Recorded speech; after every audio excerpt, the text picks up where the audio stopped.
circle walking belongs to the category of sentient or pre-heaven development.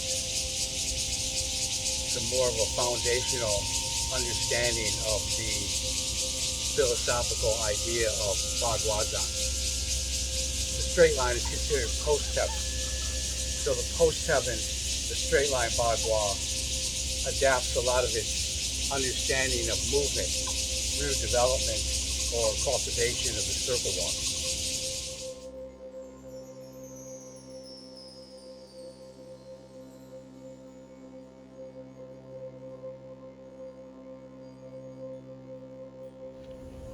In breaking down Baguazhang into its more generic philosophical understanding, we have the terms or the concepts of expansion and contraction, separation and unification. These concepts are understood by the terms long. Long is dragon, hu is tiger. So when we look at Baguazhang Circle Walking,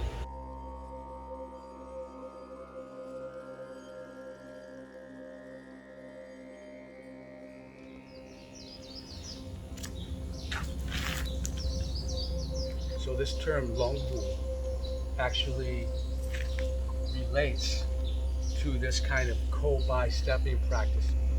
Essentially, we're using these principles of contraction with the co-step and expansion with the bi-step. Contraction, expansion, contraction, expansion. We're closing the qua and then opening the qua. Close the qua, close at the inguinal crease, and then open at the inguinal crease. So this co-bi-stepping is responsible for this kind of power developed in the twisting and untwisting of the body. So we twist and untwist, twist and untwist. We expand and contract, expand and contract. The twist and untwist, the closing of the qua and opening of the qua, or the development of the co and bi-step, is also instrumental in understanding the development of the 7-star step. Very common ways to develop the closing and opening power, or the twist and untwist, with the development of the 7-star step.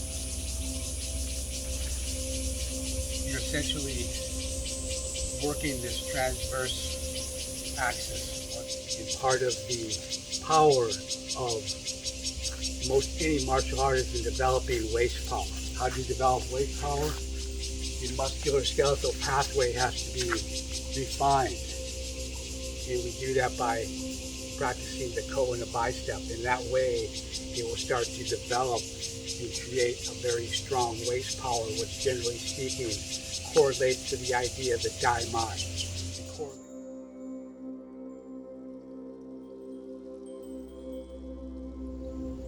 Part of the development of the ko and bi-step is developing this so-called Dai Mai. The Dai Mai is the girdle vessel. The girdle vessel is one of the 8 extraordinary meridians, along with the Ren Mai, the Du Mai, and the Chong Mai, which we'll discuss as well. The Dai Mai is this so-called belt meridian, which encircles the waist. In developing the strength of the Dai Mai that encircles the waist is very important in terms of consolidating and unifying the lower basin and the upper basin through the center of the body, wherein you have coordination between the top and the bottom, so to speak, the upper basin and the lower basin.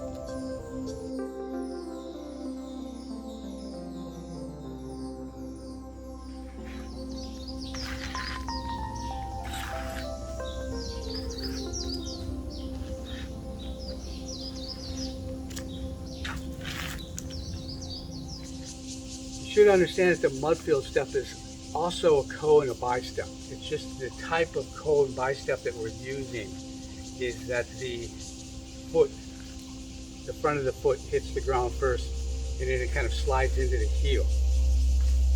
It's that kind of smooth integration of the foot onto the ground. The bi and the ko step relate to this concept of dragon and tiger, or expansion and contraction. The mudfield stepping produces a type of T fong in the body. T means to lift, and fong means to set down or to drop.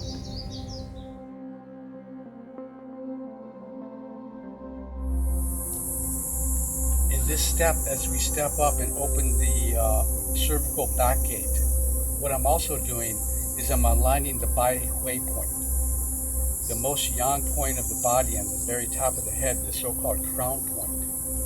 And I'm aligning that with the meeting point of the yin meridian called the Hui Yin point, which is the perineum point. As you walk the circle, you make an alignment between those. And in so doing, you're creating kind of an energetic synapse between the most yang and the most yin. Therefore, in a sense, I have this major conduit opening that extends through the center of the body. Some call this the Chong Mai.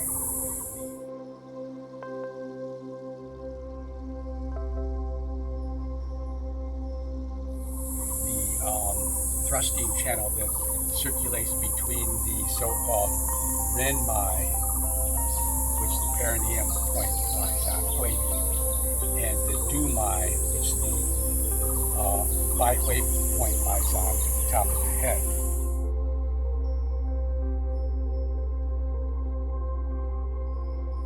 You're dealing with mechanical movement, and you're dealing with mental imagery, but you're also dealing with this very important kind of connecting point between those, which is the breath. So I breathe in, expand the chest, and exhale as I step down. This makes it very simple that when you T or you lift, you breathe in, and when you fong or let down, release, you exhale. So the stepping itself can assist in developing a very measured exhalation and inhalation. That exhalation and inhalation are very important in moving the internal organs, in lifting the peritoneal sac, in expanding the chest, and then dropping this organ sac, and also contracting the chest. Because the mudfield step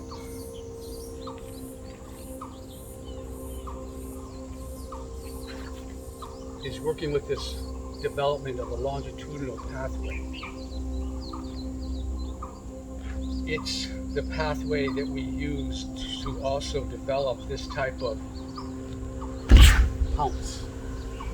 Baguazhang also includes the idea of lifting the internal mass and setting it down from the bottom to the top and out.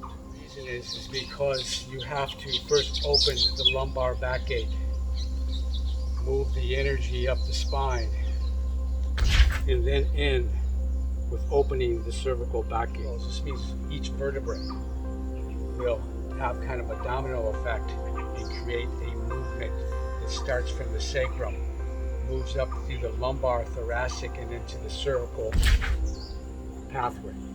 We want to do that with the idea of activating the 3-gate circulation, which we call Kai San Men or Kai San Guan, which means to open the 3 gates, or to open the 3 hinges, the 3 barriers.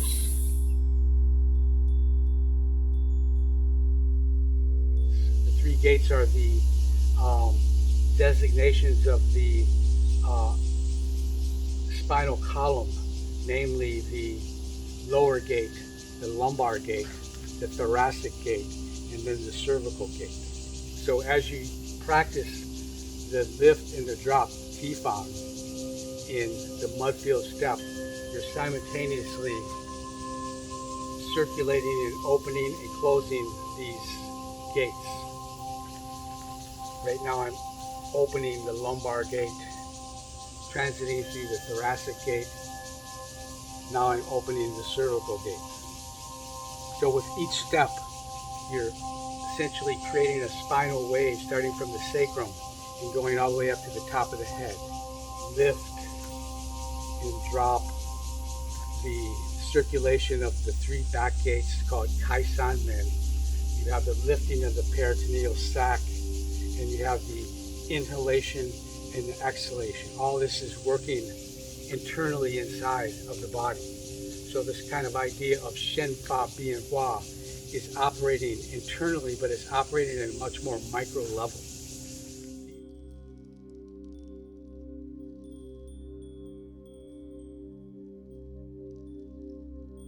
In the back dantian, as we walk the circle, again in the mudfield step, you're developing this longitudinal axis, but you're also developing this axis that extends from the anterior to the posterior, essentially right through the navel, the duchi, and coming out the back at the Ming Men point. Also in the mudfield step where we have this sinking and we're opening the lower back trapezial bow in the lower spine, so it potentializes the body to lift up, to fire off of its base, essentially, and create a type of a Fa Jing half step.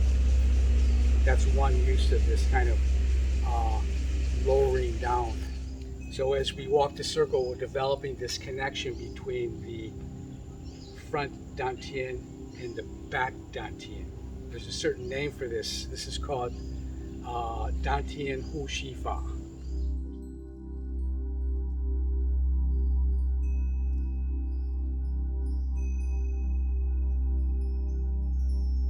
This development of the connection between the front and back dantian, or the anterior posterior axis, also involves the use of this foot returning to the center before it goes out. This is what we call cho, to draw, like cho si gong.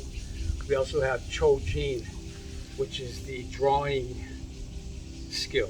The drawing skill of the leg to return to this kind of centralized position. It's very much like a inchworm, where you step out and then draw up.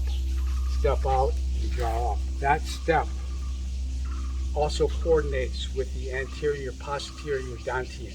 Really develop this kind of hinge through the front to the back dantian. In a sense, it's using the two dantians together like a double collision force.